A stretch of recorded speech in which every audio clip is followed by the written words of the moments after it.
Shalom.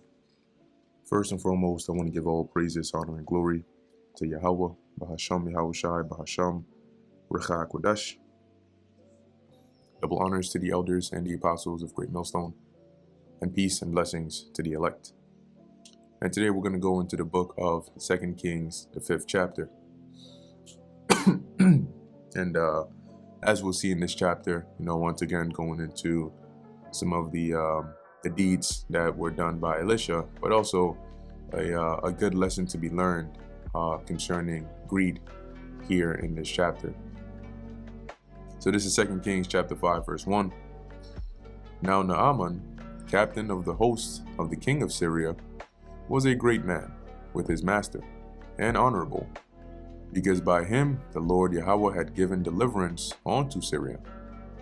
He was also a mighty man in valor, but he was a leper.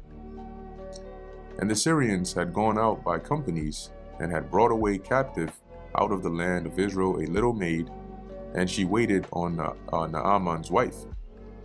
So here you have, we know that throughout this time period there were some back and forths between Israel and Syria, right? So they weren't necessarily allies, right, per se, but they weren't currently at war at this time.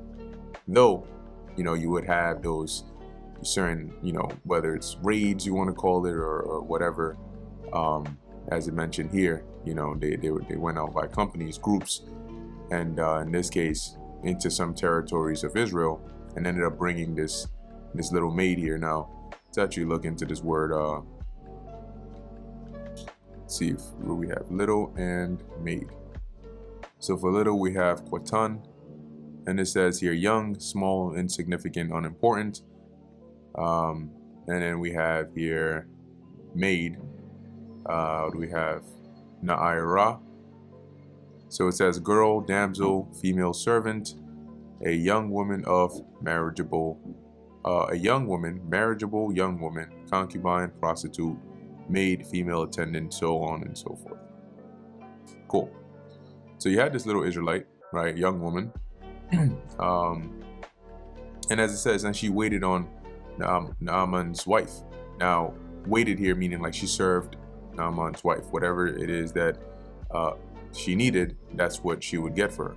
Similar to how you go to a restaurant and they have waiters, right? They basically sort of wait upon your request and your order or whatever, and then they take that and serve you.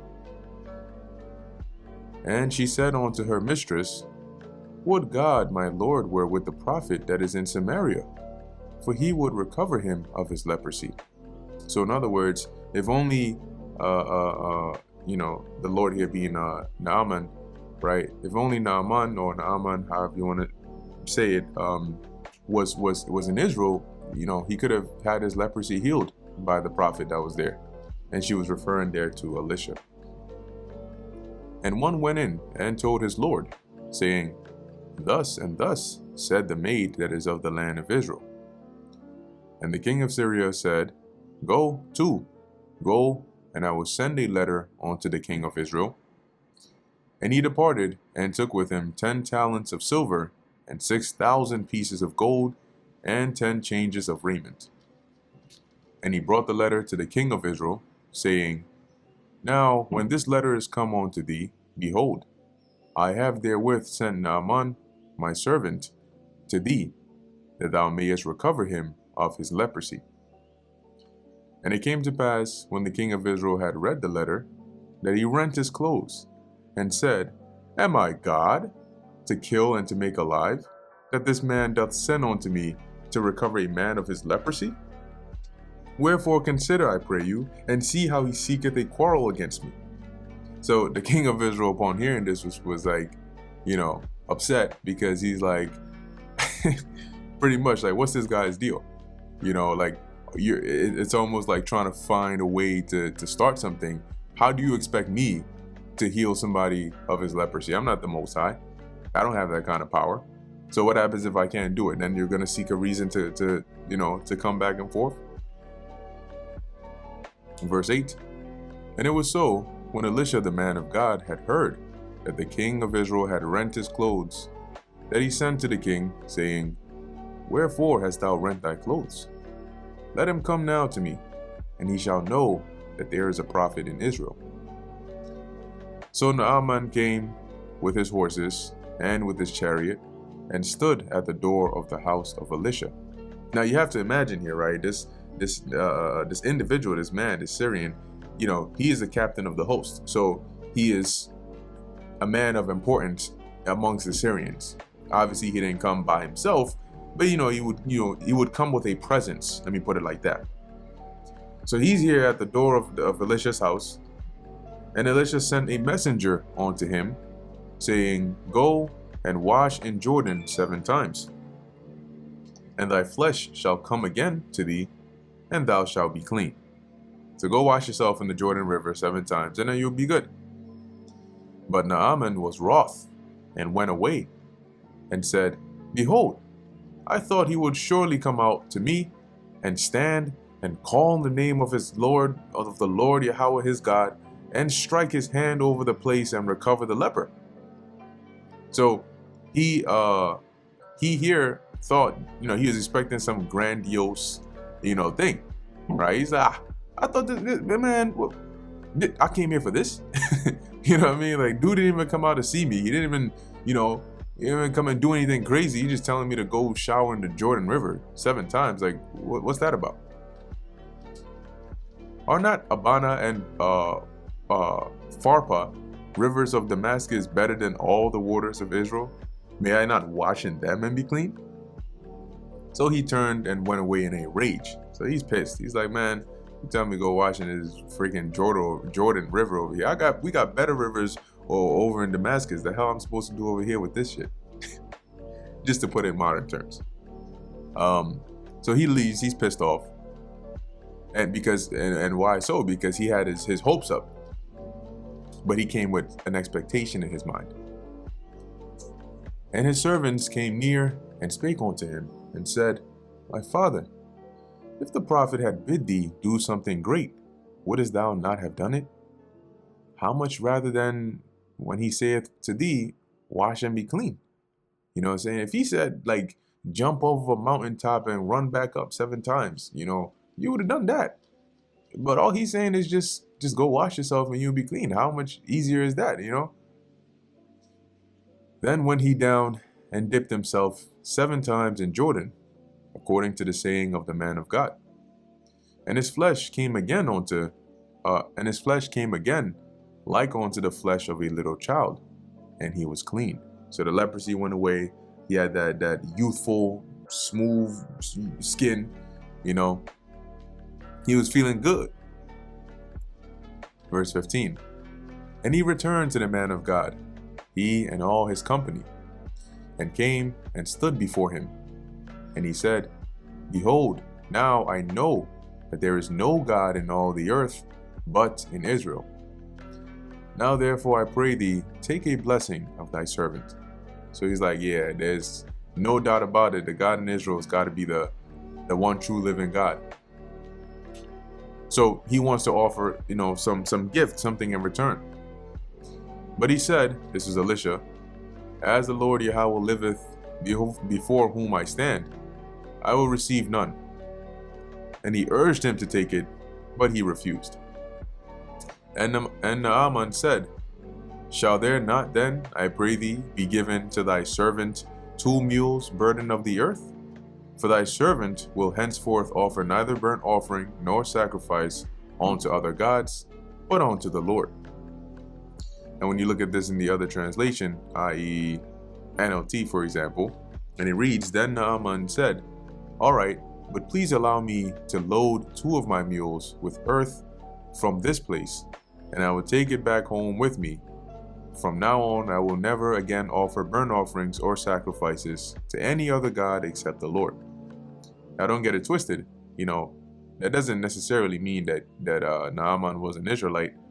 And there are other instances in the scriptures where you have heathens that recognize and acknowledge the Lord and even offer offerings unto the Lord. Okay.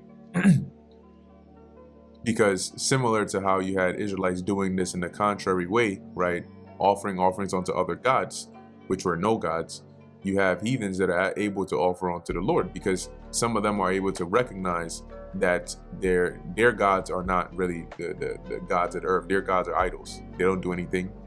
They just sit there. Right? But here it is, you come and meet a God that actually does, he does something, and you can see it and witness it. Verse 18.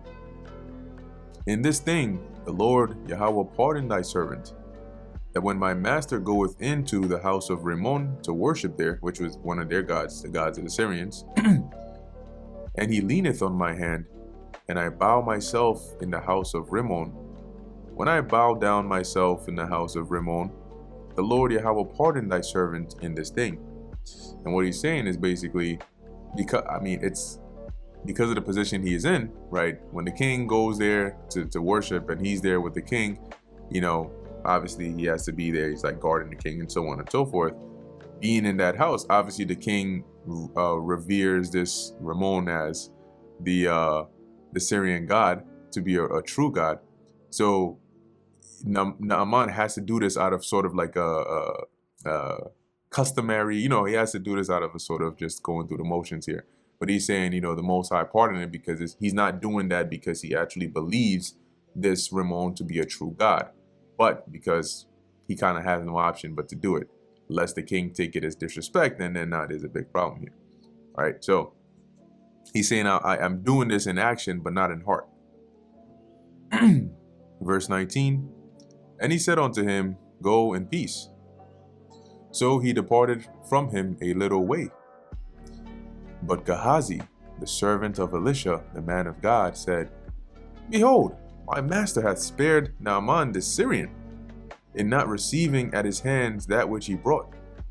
But as the Lord Yahweh liveth, I will run after him and take somewhat of him. He said, no. He came with all this stuff. You just gonna let him take all that away? Nah. So Gehazi followed after Naaman. And when Naaman saw him running after him, he lighted down from the chariot to meet him, and said, is all well?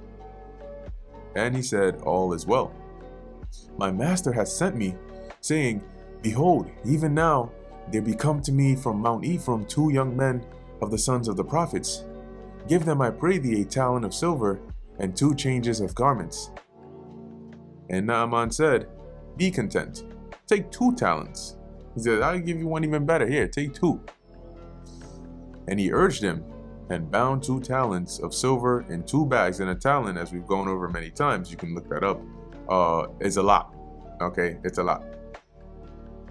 With 2 changes of garments, and laid them upon 2 of his servants, and they bare them before him. So Naaman had 2 of his servants carry these talents of silver, heavy ass bags, and the changes of garments, and basically took them back with Gehazi. And when he came to the tower, he took them from their hand and bestowed them in the house. And he let the men go, and they departed. So he came there, probably sneakily. All right, let's go this way. Okay. So he takes his stuff. He says, all right, thank you. You guys can go. And then he stores it in the tower, in the house. But he went in and stood before his master. And Elisha said unto him, whence comest thou, Gehazi? And he said, thy servant went no whither. I didn't go anywhere. And he said unto him, went not mine heart with thee, when the man turned again from his chariot to meet thee?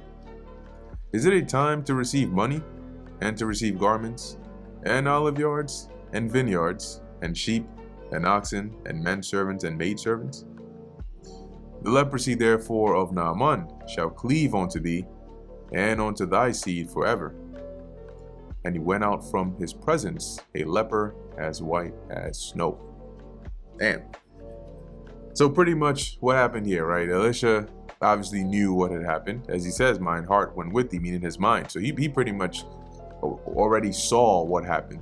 The Lord, however he did it, we know he had spiritual power. So that wasn't a big deal there.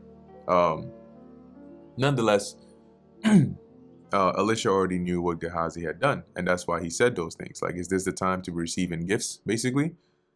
So as a result of doing this, the leprosy, right, since you wanted to take the things of Naaman, well, you can take his leprosy as well. So the leprosy that left him is now going to be upon you and upon your seed forever. My God. And of course, he had to go out from his presence because, as we know, in Israel, you had a place that was designated for the lepers. Specifically, I believe, for like the unclean lepers, because there's a clean leper and there's an unclean leper. But nonetheless, there was an area designated for lepers, and probably that's where Naaman went, but nonetheless, he left the presence of Elisha here. And that brings us to the end of the book of 2 Kings, the 5th chapter. So as we see here, some pretty interesting stuff, and also a good lesson in that greed. Naaman should have been content, serving a man of the Lord, getting to gain that first-hand experience and so on and so forth. Hey, but it wasn't enough. So with that, Lord willing, this was edifying to the elect. In closing, I want to give all praises, honor, and glory to Yahweh, Bahasham, Yahushai, Bahasham, Rechak, Wadash. And until next time, Shalom.